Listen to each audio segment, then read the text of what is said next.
Now we are learning the algorithm of queue insert. That means if I has to insert element into the queue, then this algorithm will work. So first of all, we are mentioning the algorithm. Algorithm means there are some set of lines that we has to follow. So the name of algorithm is queue insert. That means inside the queue we has to insert. And there are few arguments that we are passing. There is a queue, then n means the number of elements, front and rear they are pointing to the first and the last value, then item which we want to insert. So here it is saying this procedure or the algorithm insert an element item into a queue. So item which is given by the user, that will be inserted onto the queue. Now we are assuming that the item is 7. Item means the element which we want to insert, and the user has given 7. So there is a queue on which we has to insert the 7. Now we are going on the first line. The first line is first condition. If front is 1 and rear is n. So for this one I am assuming a case. This algorithm work for the both the queues, that is circular queue as well as the normal queue. So first of all we are assuming that there is a normal queue and there are certain positions like 1, 2, 3, 4, 5 and 6. That means here 6 elements can come, or we can say that the value of n number of elements, that is 6. So we can say that this 6 is nothing but the n. So this one is the n. Now if all the elements are present here, let us suppose there are elements like 7, 3, 2, 11, 9, 15. So all the elements are present here, then we know that the front is pointing to 1. So in this case, the front that is pointing to the 1, and the rear is pointing to the last element which is n. Now this is satisfying our first condition, that if front is 1 and rear is n. So this condition is satisfied, that front is 1 and rear is n. Or there is another condition which is mentioned. That condition is front is equal to rear plus 1, and this condition is for the circular queue. So let us suppose that this one is the circular queue, and again we are having the positions here 1, 2, 3, 4, 5 and 6. And if I start inserting the element from here, let us suppose that this is the 7, then 3, then obviously this 7 will be the front. So we are mentioning here that 7 is the front, and obviously rear will be pointing on the 5. But if I am adding all the elements here, just like 2, then rear is shifted to 6, then again we are coming back and again we are putting element 11, so rear is shifted on 1. Then if we are adding one more element which is 9, so rear is on 2, and if I am adding one more element like 15, so rear is on 3 now. So now rear is pointing on 3. Here you can see that again the condition satisfy that front is equal to rear plus 1. So front is equal to rear plus 1. We know that rear is pointing on 3 and front is pointing on 4. So 3 plus 1 is 4. That means front is equal to rear plus 1. This is the case of circular queue. In both the cases, you can see that all the queue are full. So there we will write overflow. Overflow means there is no space remaining inside the queue. So here you can see like this, and return. So if there is no space, how we can insert element? So it will be returned. Now let us suppose that the case number 1 not work, means we are having some of the space inside the queue, then it will be jumping to the next case or next step. If front is equal to null, so I am taking one more case here. So let us suppose we are having a queue and there are some positions like 1, 2, 3, 4, 5, 6, and here we are mentioning that front is null. That means front is not pointing to any of the position from 1 to 6, it is pointing to null. So we can say that the front is pointing to the position which is before this particular Q. So that means front is pointing to null. Null means nothing, or we can assume it is a 0. So front is pointing to 0 or the null. Then what is going to happen? Here we are mentioning, then set front is equal to 1 and rear is equal to 1.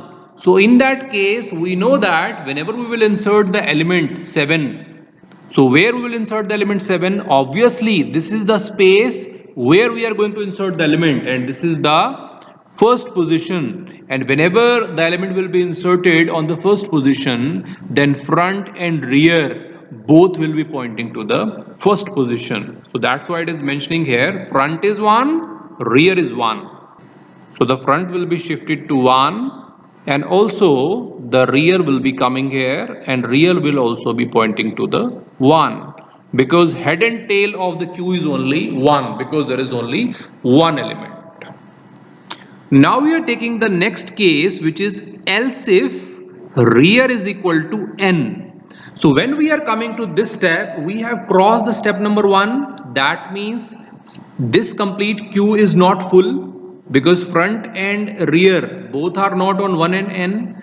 Although front and rear plus 1, it is not working. Also front is not on the null, so above two steps are not working. So this is the case where rear is pointing to the n and front is anywhere. So here I am taking the example of a circular Q where are some index places 1, 2, 3, 4, 5 and 6 position, and as mentioned it is saying that rear is equal to n. So that means rear should be placing at the n, and we know that n is nothing but the 6. So if the rear is pointing to n or the 6, that means we know that this is the ending of the elements. That means just like there are some elements like 3, 4, 7. So this one is the rear. Rear means this is the last. Front can be anywhere. Front can be on 3, 4, 2, anywhere, but not on the 1. Because if the front will be on 1, this case we have already discussed. If front is 1, rear is n, then the Q is full. This case we have discussed. So except 1, front can be anywhere. That means front can be on 2, 3 or 4, but not on the 1, because this case we have already discussed. So I am assuming that front is on the 4. So here the front is on the 4, that means pointing to the third element. So now obviously if 1 is empty, then we are having a space to enter one element. So if I has to enter element, where I will enter? Obviously from the rear side I has to enter, and the rear will be incremented. Then after the rear, which is the position, we know that the position is here. So this one we are going to enter the element, and in that case the rear will be 1. So if the rear is n, then rear will be 1, because after the n it is a circular Q, it is coming to the first position. So now the new rear is pointing to the 1, and here we are going to add on the element, and previous rear will be removed. So now the new value of rear is 1. Now if the line number 1 not work, that means there is some space in the Q, because we are mentioning here front is 1, rear is n, or front is equal to rear plus 1. This is the case of overflow, and if the overflow is there, it will come out. If we are on to the line number 2, obviously there is some space. Then we have checked for the null value. Again it is not the null value. That means there is something onto the Q, it is not working. Else if is also not working. If all the cases are not working, then we are having another else here. If all the conditions are not satisfied, then in the remaining case we will say set rear is equal to rear plus 1. So I am taking an example to make you understand what is the remaining case. So this one is the another example. Let us suppose that we are having some of the positions here 1, 2, 3, 4, 5, 6, and there are some elements. Now these elements should not be like the first element. That means on the first case we have discussed that front is 1 and the rear is 1, or we have discussed that rear is equal to front plus 1. So these cases we have already discussed, and then we have discussed that front is pointing to null. That means there is no element at all, or then we have discussed that rear is pointing to the last element. So except that, now we are discussing this last case. If any of the elements are there in some way, let us suppose that the elements are present like this 3, 4, 7, 8, then this case is not as out of the previous cases. And here we know that the front is pointing to 2. So here the front is pointing to 2 and the rear is pointing to 5. So here the front and rear are pointing, and obviously here we are mentioning that rear is equal to rear plus 1. So rear is equal to rear plus 1, that is the else case. Now if I has to add another element here, obviously the rear will be shifted. So rear will be shifted to the rear plus 1. So here the rear is shifted and rear is now shifted to the 6th position. So now afterward we have shifted all the positions, and now this is the time for inserting our element. So the line 3 is saying set q rear is equal to item. What is the item? 7. So if it is the first case, we cannot insert the element at all, it will return. If again it is a part of first case, we cannot insert because these two are the case of overflow. And if the next case is working, then there obviously we will add the element at 7. Or if we are having the next case, then here we can add the element at this position. Or if the another case is working, then we can add the element at this positions.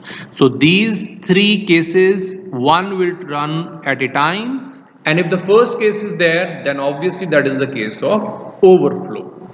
So this is all about the algorithm of insertion into queue. There is very interesting thing that this algorithm is for the circular queue, because many of the times we have taken the circular queue as the example. So this algorithm work for the circular queue, but if I has to modify this algorithm to make it work for the linear queue, then few lines I has to delete. Now this line we has to delete because here it is mentioning front is equal to rear plus 1. And this is only the case with the circular queue. Otherwise, if front is 1, rear is n, that can be the case with the linear queue and that will be overflow. If front is null, front 1, rear 1, that can work for both the queue. But yes, else if rear is n, then rear is 1. Again, we are jumping back to the first element. This is the case of circular queue. Else part is okay, rear is equal to rear plus 1. So if I make a small changes in this algorithm, means the lines which I removed here in the red portion, if I delete them, then the same algorithm will work for the linear queue. And if I include these lines, it will work for the circular queue. So that is the algorithm for inserting an element into the queue.